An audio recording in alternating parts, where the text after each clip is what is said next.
गुरु हैं, शास्त्रों की वाचना है, उन क्षेत्रों पर जाने की जगह विपरीत क्षेत्रों में जाता दिख रहा है।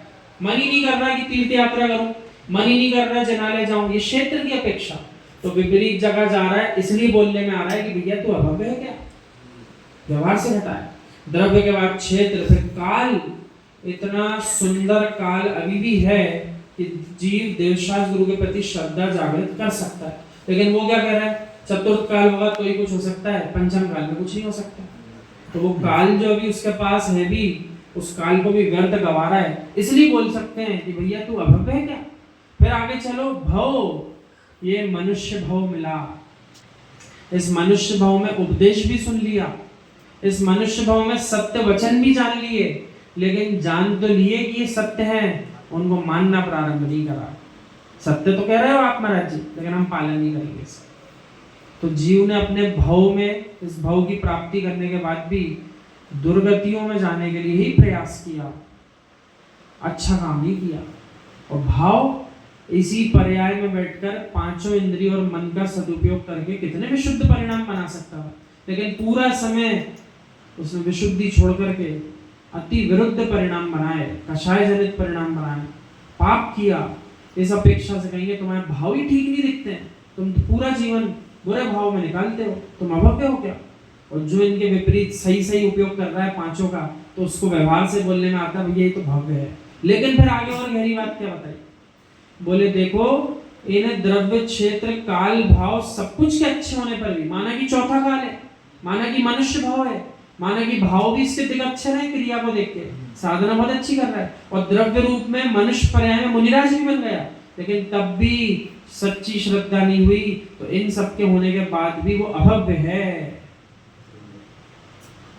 सब कुछ अच्छा दिखने के बाद भी, जिनके अभी व्यवहार से बात कर रहे थे वो सब अच्छे दिख रहे हैं, लेकिन फिर भी कह रहे हैं मोक्ष नहीं जा पाएगा कभी भी। तो अभव्य की परिभाषा क्या बनी, उसके अंदर भी केवल ज्ञान की शक्ति तो है, लेकिन प्रकट करने की शक्ति नहीं है। अभव्य किसको कहा, जिसके अंदर भी केवल ज्ञान उत्पत्ति की क्षमता तो है, लेकिन उस केवल ज्ञान उत्पत्ति के लिए जो पुरुषार्थ लगेगा, आवरण हटाने में जो पुरुषार्थ है, तो ये पुरुषार्थ कभी नहीं कर पाएगा।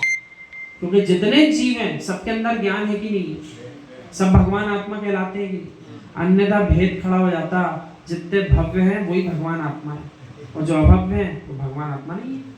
लेकिन जनागम कह रहा है प्रत्येक जीव को भगवान आत्मा मानो, क्योंकि आपको नहीं पता, अभी भले इस पर्याय में विपरीत कार्य करते दिख रहा है, क्या पता इस पर्याय में तो मिथ्यात लेके जी रहा है, अगली पर्याय में त्रियंच में भी गया, वहां हो सकता है सम्यक हो जाए, और आप अभी मिथ्यात लेके घूमते रहे मनुष्य पर्याय, और आगे भी कोई ठिकाना नहीं सम्यक मिलेगा कि नहीं मिलेगा।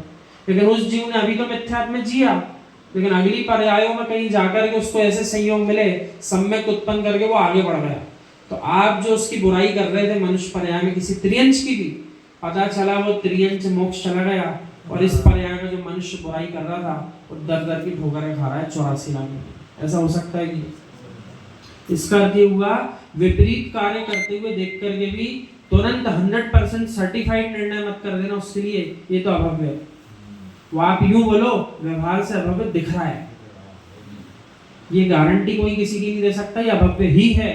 ही वाली बात आई थी ना आज, उसको यहाँ लगाओ, ही मत बोल देना किसी को, ये तो अभव्य ही है, ये तो भव्य ही है, आप किसी की कोई गारंटी नहीं दे सकते। परंतु जिन्हें जीवों को देवशास्त्र गुरु के प्रति सम्यक श्रद्धा आ चुकी है, भावपूर्वक जो उनकी भक्ति करते हैं, भावपूर्वक सेवा करते हैं, भावपूर्वक अध्ययन करते हैं, और स्वयं जानते हैं हम श्रद्धा पूर्वक ही करते हैं, दिखावे के लिए नहीं करते।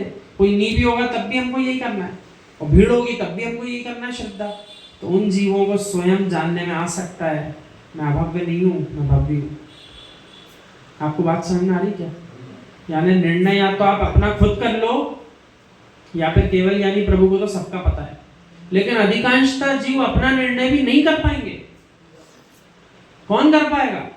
जो सम्यक ज्ञानी हो गया, सम्यक श्रद्धानी हो गया, अब वो इस निर्णय की स्थिति में आ सकता है, वो भी खुद के लिए, ना कि किसी अन्य के लिए। आप बहुत गहरे में समझना, बहुत गहरा विषय लिया था आज आचार्य जी ने। हम आपको जितना समझा पा रहे हैं, उनकी वाणी तो खैर उनकी वाणी है, हम जितना बता पा रहे हैं आप समझ लो। जीव अगर ज्ञानी है तो वो अपना निर्णय कर सकता है, वो कर पाएगा, अपना निर्णय वो तो बेचारा वही नहीं कर पाएगा। और जितने जीव मिथ्यात्व में अभी बैठे हैं, गुण स्थान मिथ्यात्व में, वे भी बेचारे अपने आप को कैसे जान पाएंगे? वे तो समझ ही नहीं पा रहे ना सच्चा धर्म क्या है, सच्चे भगवान क्या है, सच्चे शास्त्र क्या होते हैं। उनको तो जो मिल गया परंपरागत, वे उसी का अध्ययन मनन चिंतन कर रहे हैं, उन्हीं की भक्ति कर रहे हैं। वे अपने स्थान पर क्या कहेंगे? आप उनसे प्रश्न करोगे तो हम क्या गलत कर रहे हैं भैया? हमारी परंपराओं से इन कुल देवता की पूजा हो रही, हम पूजा ही तो कर रहे हैं, तुम हमारे पीछे क्यों पड़े हो? अरे जो शास्त्र हमारे घर में पीढ़ियों से रखे हैं, हम वही शास्त्र ही तो पढ़ रहे हैं, तुम हमारा विरोध क्यों करते हो? अरे जो गुरु हमारे पुराने पूर्वज बताए गए, हम उन्हीं गुरुओं के वंशजों की तो आराधना कर रहे हैं, आप हमारे पीछे क्यों पड़े हो? हम क्या गलत कर रहे हैं? उनको आप कैसे समझा पाओगे? जो स्वयं नहीं समझना चाहता उसको कोई क्या समझा पाएगा? और आज 2 दिन कुछ ऐसे उदाहरण वहां प्रसंग जो घटे वो भी आपको बताएं। हमारे साथ हमारे इस पर्याय में सहयोगी जो द्वितीय अंशुल है, आज उन्होंने भाव ऐसे प्रकट किए सवेरे से ही और जिद करी हमें आचार्य भगवान समय सागर जी को ही हार देना। बहुत समझाया, नहीं दे पाओगे, नहीं दे पाओगे, कोई जरूरत नहीं जाने की, कोई प्रयास मत करो, जिसका चौका है वही दे पाएगा।